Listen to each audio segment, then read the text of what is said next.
अदिति और Ritwik. College canteen की वो पहली मुलाकात, जहां अदिति अपनी चाय में डूबी थी और ऋत्विक उसकी हंसी में। ऋत्विक को पहली बार लगा कि कोई उसकी उलझनों को सुलझा सकता है। वो सादगी, वो मासूमियत किसी दुआ की तरह लग रही थी।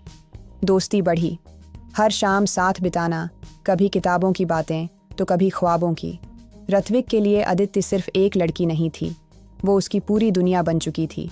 और हर बार जब अदिति मुस्कुराती, ऋत्विक की सांसें थम जाती थीं। एक दिन ऋत्विक ने कहा, मैं तुम्हें प्यार करता हूँ अदिति, इतना कि तेरे बिना जीने का ख्याल भी गुनाह लगता है। अदिति चुप रही, फिर धीरे से कहा, मुझे डर लगता है रिश्तों से, लेकिन तुमसे नहीं। उस दिन से दोनों के बीच कोई नाम नहीं था, पर एक रिश्ता ज़रूर था। अदिति की ज़िंदगी में अचानक बहुत कुछ बदल गया। घर के हालात, करियर का दबाव और सबसे ज़्यादा उसका खुद से टूटना। वो बातें कम करने लगी, मिलना जुलना भी। ऋत्विक समझता रहा, इंतज़ार करता रहा। हर दिन एक नया सवाल, क्या मैंने कुछ गलत किया?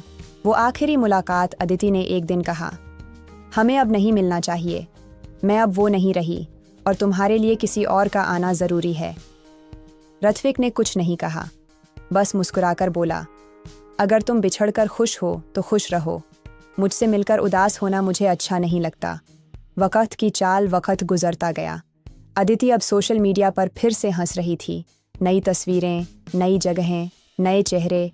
और ऋत्विक, वो अब भी वहीं था, उसी पार्क की उसी बेंच पर जहां कभी अदिति ने सिर रखा था। कलम से निकला प्यार ऋत्विक अब अपने दर्द को कहानियों में बदल चुका था। लोग उसकी लिखी लाइनों में अपनी अधूरी मोहब्बत ढूंढते।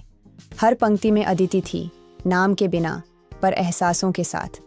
फिर से आमना सामना सालों बाद एक बुक लॉन्च इवेंट में अदिति ऋत्विक से मिली।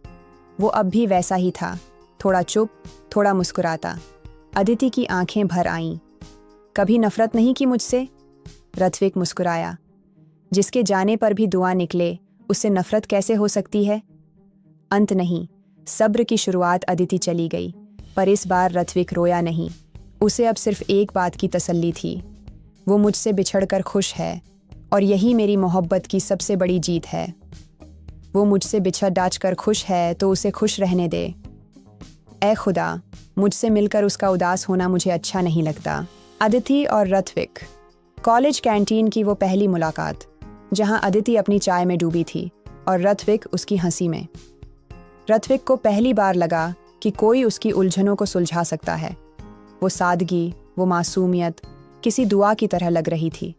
दोस्ती बढ़ी, हर शाम साथ बिताना, कभी किताबों की बातें तो कभी ख्वाबों की।